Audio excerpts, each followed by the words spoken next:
Last week, we talked about Act 1, and this week, we are going to have a lot to say about Act 2 as we continue talking about writing structure today on Writing in the Tiny House.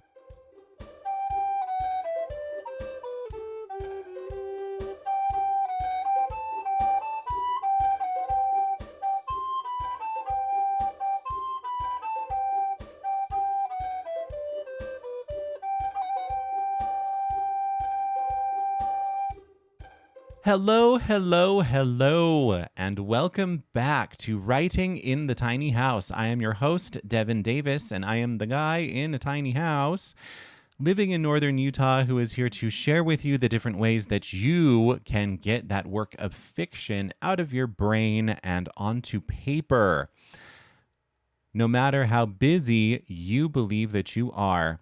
As far as housekeeping stuff goes, you should notice that the graphic to Writing in the Tiny House should be back to normal. If it is not for you, please let me know so that I can manage some different things on my end. I changed the graphic for last week. We are back to what it should be, and I will have last week's graphic back up when we go through our episodes in June when we celebrate Pride Month. So today we are going to be talking about Act 2. We are covering structure with writing fiction. And last week we talked about Act 1. And so what happens after Act 1? I said Act 1 is filled with a lot of introductions. The character needs to be introduced, the setting, the world, and then there needs to be that decision that carries the reader and the story into Act 2. It can be a decision to act. It can be a decision to decide a plan. It can be a lot of different things, but there is a certain turning point to get to Act 2. With Act 2, a lot of fun things can happen. Act 2 is about the same length as the other two acts combined. Very roughly speaking, it is half the length of your entire novel, or at least it should be. This is where the adventure happens. This is where your main character goes out into the world and makes mistakes and learns things, either about the world itself or about the sinister plot that gradually unfolds, or about different ways to overcome an obstacle. All of this self-discovery stuff is what happens in Act 2, and it can be super fun. It can also be a disaster.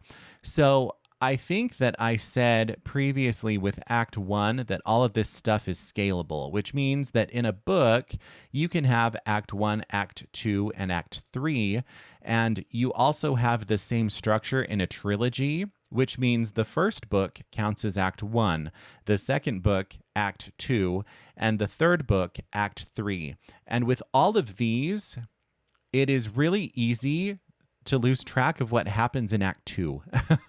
With a trilogy, it is usually the second book that gets kind of boring, just because the second book usually doesn't have the climax of the entire trilogy.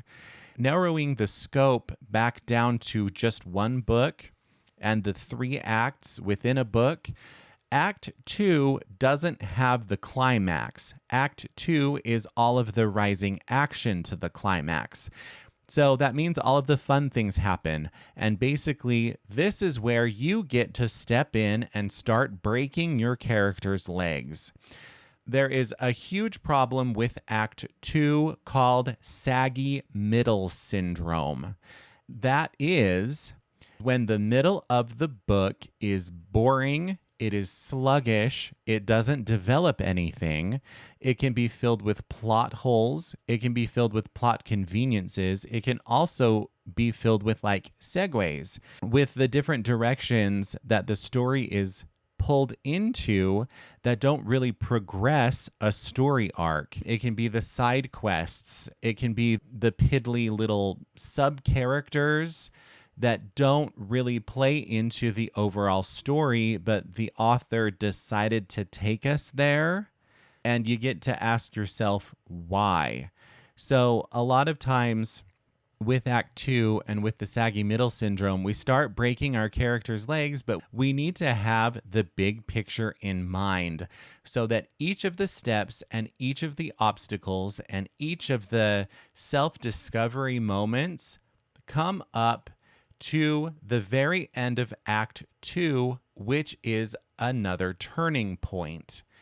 And then in Act 3, we get the climax and the resolution. So with Act 2, you fill it with a bunch of things that are exciting to read, that are fun to read, that develop your characters and make them more believable, and that enhance the story arc that you are creating. It enhances the overall point of what you're doing with your story. So there are a couple little devices that you can put in there. Some of them are called the anticlimax. It's when tension builds and the plot goes in a very easy to understand direction, and then twist happens. Now, twists are fun. If you have twists all over the place in Act 2, your reader is going to have whiplash from that. And so I recommend like 1 or 2 super good twists. And they all need to tie into the resolution at the end. It's really fun to have a twist that, unless you get to the end, you think the twist was just kind of a tacky thing to do. And then the author brings up that twist and why it was a thing, just because in the resolution, sometimes we revisit all of those things. We revisit the reasons for the twists. And then you see that it ties together in a really intelligent way and in like a really clever, cool way. And so that is what Act 2 is all about. It is the hell ride of your story.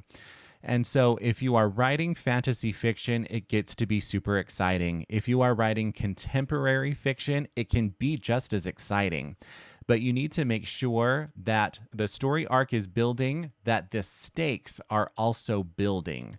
You need to make sure that there is something at risk, and you need to make sure that there is a damn good reason for the climax in Act 3. And you need to make sure that the stakes are very high in order to get there.